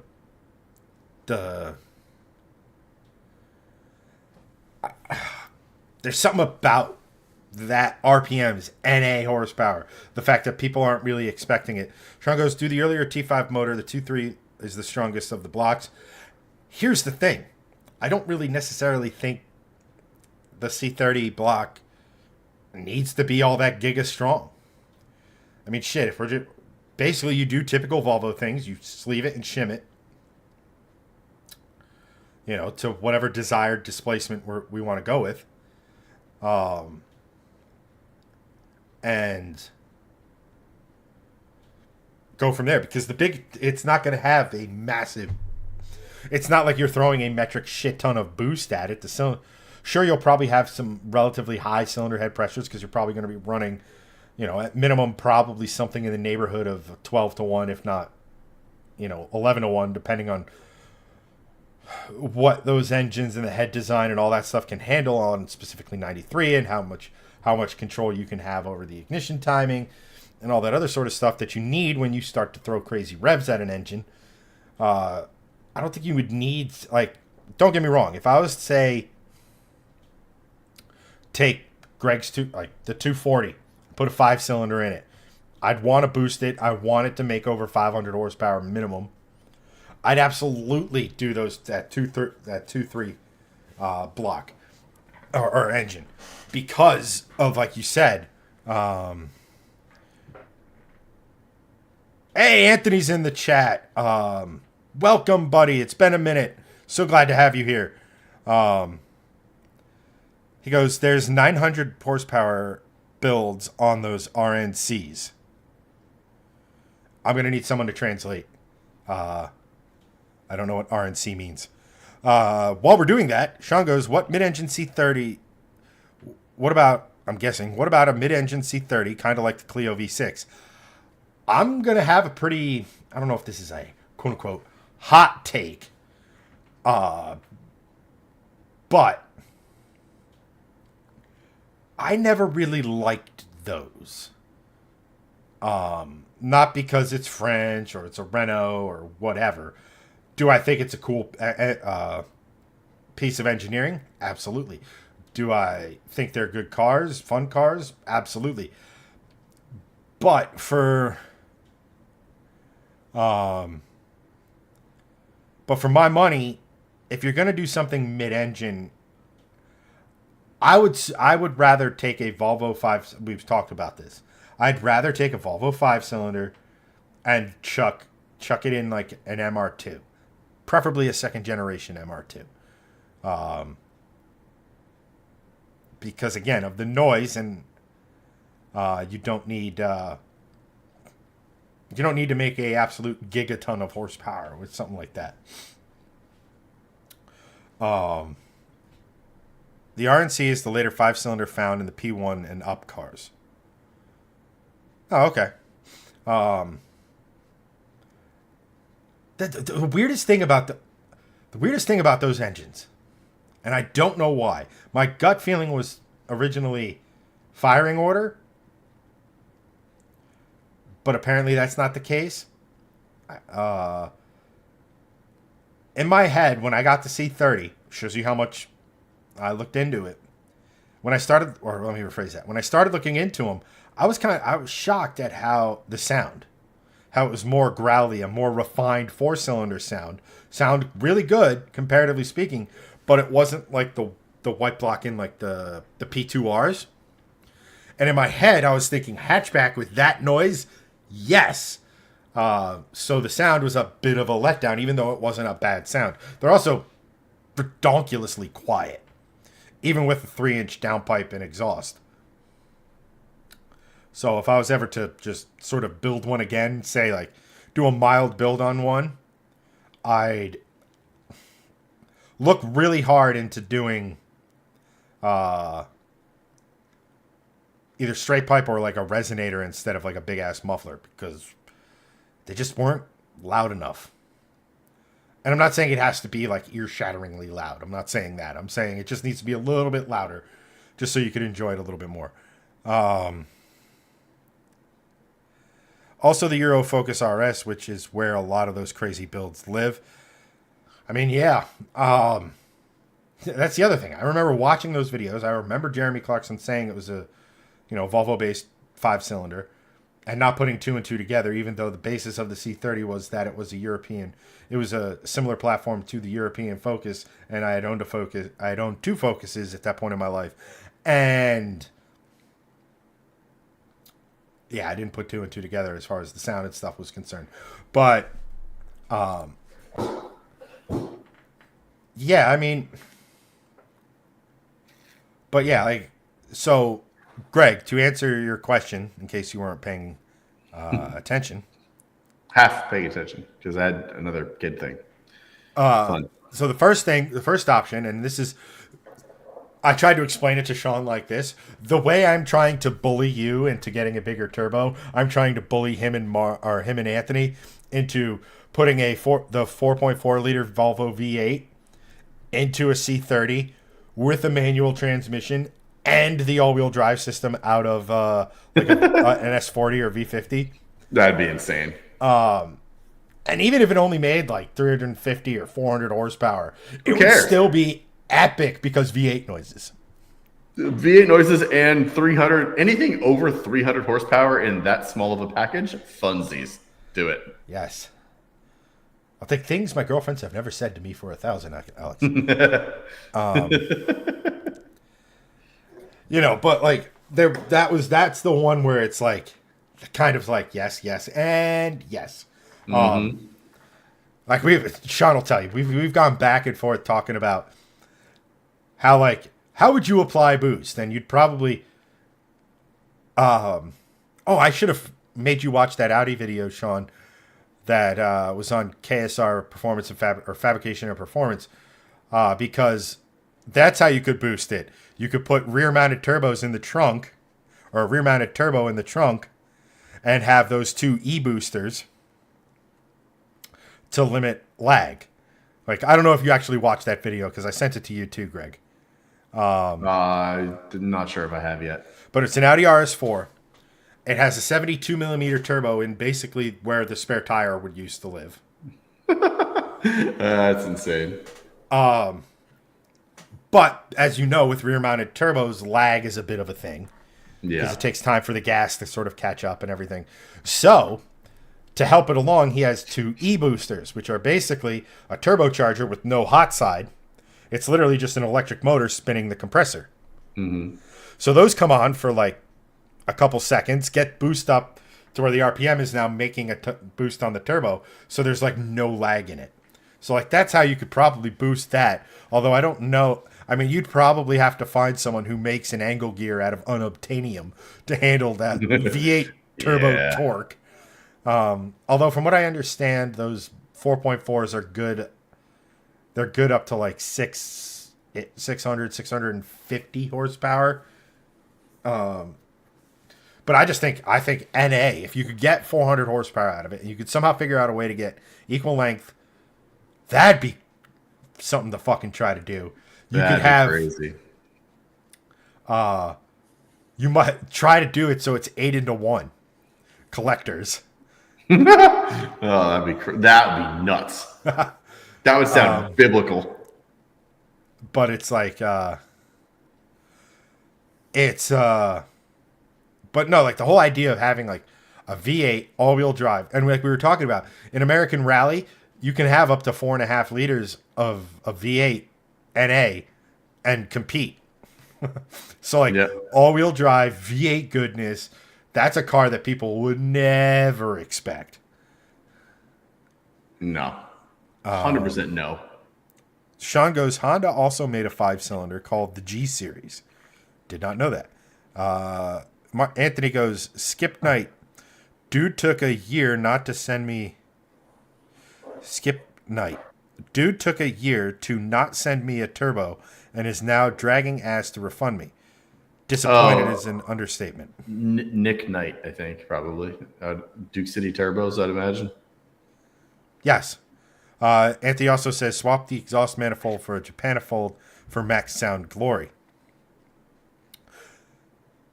Right, but then in the C30s, you'd have to redo the turbo because turbofold. Mm-hmm.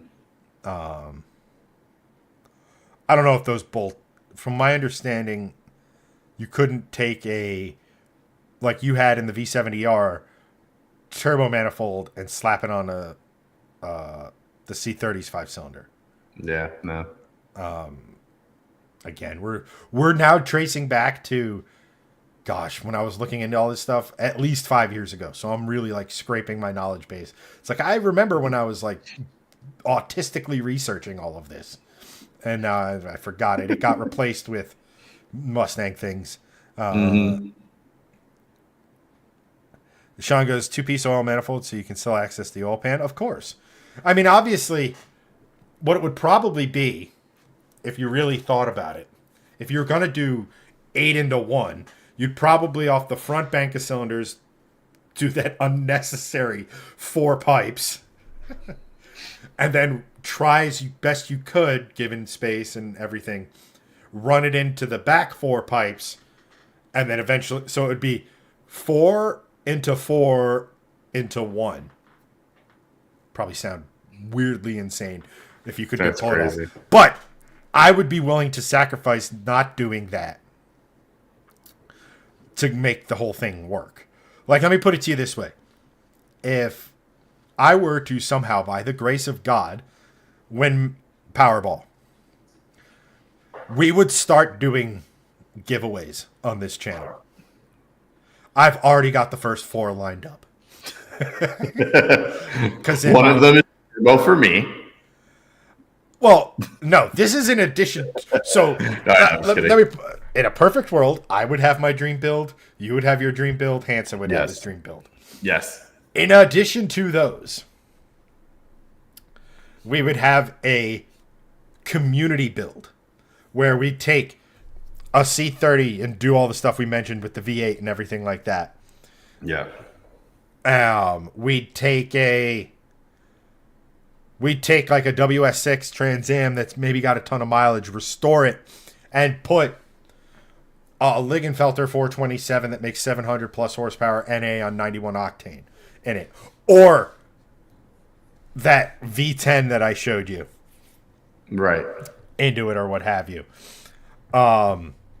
We'd also do some form of Gen 3 Hemi swap where we take a 426 cubic inch Gen 3 Hemi and put it into something. I haven't figured out the what yet. And then do something with like importy stuff. Like when you don't have to worry about money, it becomes very, very interesting. Yeah, because you can kind of do whatever the hell you want. Anthony goes, the craziest part? I now have 2 T6 cars that are going to be staying in the driveway that I'll just have to go elsewhere for my turbo needs. So is it the fact that they are sitting and not running why you have to go for somewhere else to get your turbo fix? I'm trying to figure that. Sean goes, Hemi swap into a first gen Dakota single cab. That might not be a bad idea. That kind of along the lines of like an S10 street build. Yeah. But like that's an engine I've ever since I figured out, or ever since I didn't figure it out, ever since I learned that they punch these things up to that level of displacement, I've kind of wanted to play with one.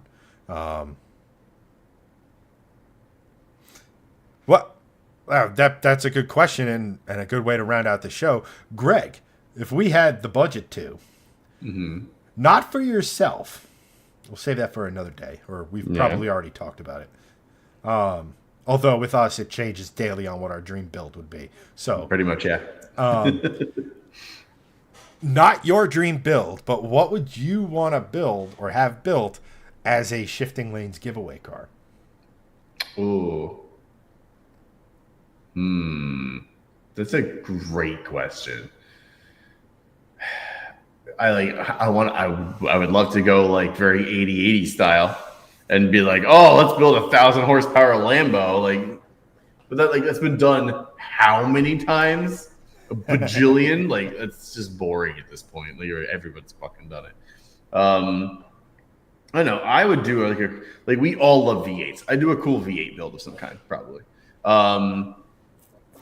If I was going to give something away that I truly wanted someone to have that I would probably either get myself or someone would be really happy with, I would buy them a built C6 Z06 with 6 to 650 horsepower, manual, naturally aspirated, screaming.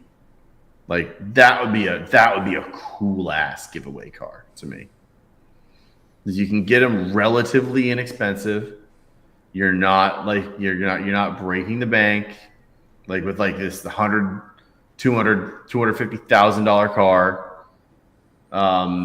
You can build it to be something so special, so much fun. Custom interior does not cost a lot in that car.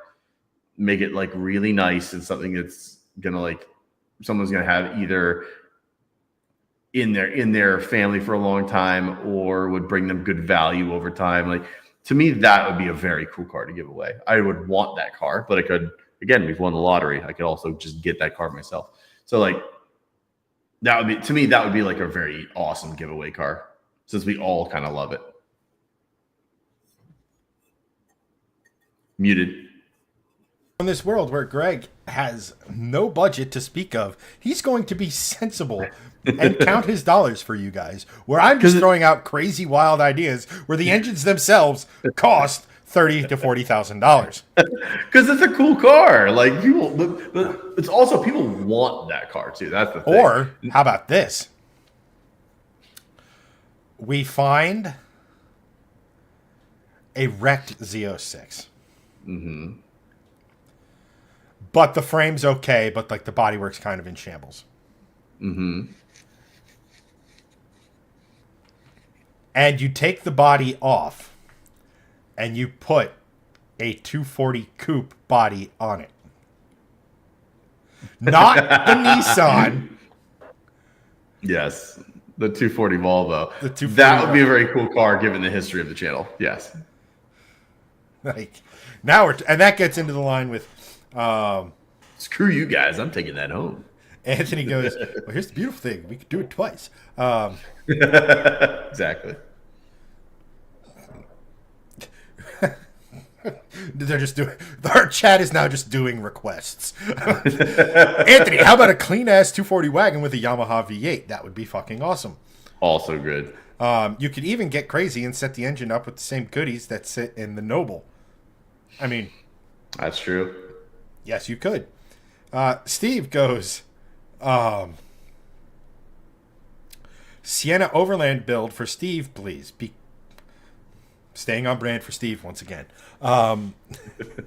Sean goes, the Volvo would have to be widened. I am fully aware of that. That's fine. That's why box we have unlimited money. We can, we can box flare whatever the hell we want.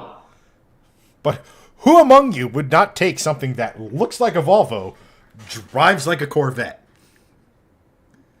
Nobody would not take that. Everyone wants that. It's so good. I mean, I'm sure there's other things like you could probably do something similar with like I'd say like a Mustang, but like those that you'd have to widen it even more. Yeah, but I mean, that's true. Or like, I think it would be cool. I think it would be cool if you could somehow figure out how to do it to get a 245 wagon and transplant the entirety of the driveline from like an Audi RS3 into it. Because people will hear 5-cylinder and think, oh, that like the Volvoists will immediately think, oh, that tracks. He put a white block in it. Oh, okay, that's kind of. Wait a minute, it's still transversely mounted. Why does it have a rear diff?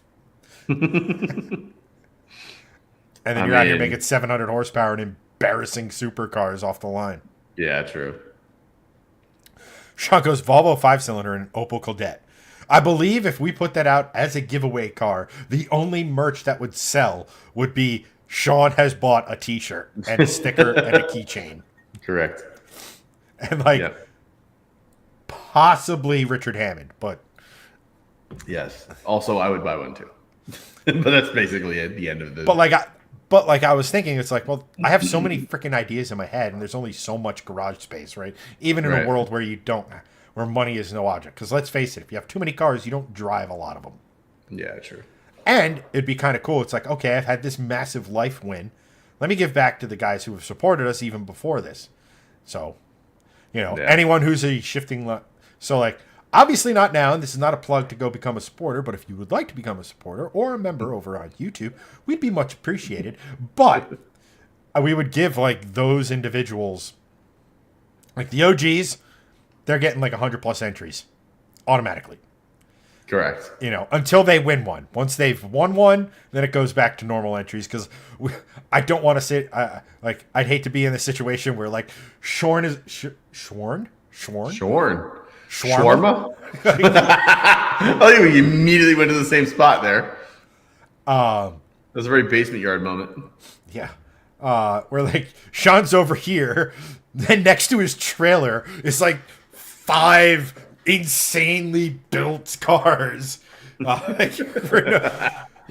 At some I'd like to give everyone a chance. And again, this is something that's more than likely never ever going to happen, but I like to think about it. It's And I do fun. like to think that if I sit here and put out into the universe, that I would absolutely be giving back if I were to have some sort of massive financial windfall like that. It improves my chances. Does it? No. But But yeah. yeah, Sean goes, the Jay Leno dilemma. I mean, that's just when you reach a level of collector like that, a lot of Jay's cars, yeah, he could go and drive pretty much anyone he wants. I'm assuming some of them he has to give advance notice just so his mechanics make sure it's like tippity top ready to go. Yeah. But like at that point, when you have that many cars, you're not buying cars for the joys of driving them. Yeah, you might love the way they drive or what have you, but what do you drive it like 6 times a year? It's Yeah, maybe if that. That's just a really cool investment portfolio. Right. Like I'd never want to get like I'd never get to a point like that. Like here's probably what would happen. I have a dream build. I build it. Like this is awesome. I'd get bored with it and move on and probably add it to the rotation or sell it. Yeah. You know, because Yeah, I could never have 300-400 cars like Jay does. There's no way. I don't think I could have like 10. What do you do with them? Like Right. to your point, like you're only driving like you're driving every one once a year, maybe. Like probably not. It's too much of a hassle. And then, like when you're like, close to kicking the bucket, like again, what do you do with them? Do you donate them? Do you sell them like and pass them on? It's just a logistical headache. And I'm not coming from the position of just like I don't have the money because I don't have the money, but also like I would probably have a 5, maybe 10 car garage at most if I was that rich. Like you have like the daily, the truck, the cruiser, the fucking wild build, a supercar, a hypercar, like wait, cool. Like after that, again, it's like your investment portfolio, but like there's other shit I'd want to invest in other than like random cars. Like cool, buy Pagani. That's an investment thing you can drive. But like don't buy like a Zonda and a Wyra and a Wyra BC and a blah blah blah and a blah blah. Like you don't need all of them. Like Jay has that. Like you don't. Again, I'm with you. I don't think I can get to that point. And like, and this, like I said, this would be a way of satiating that. We'd have it. We'd drive it for a little bit while the giveaway's going on.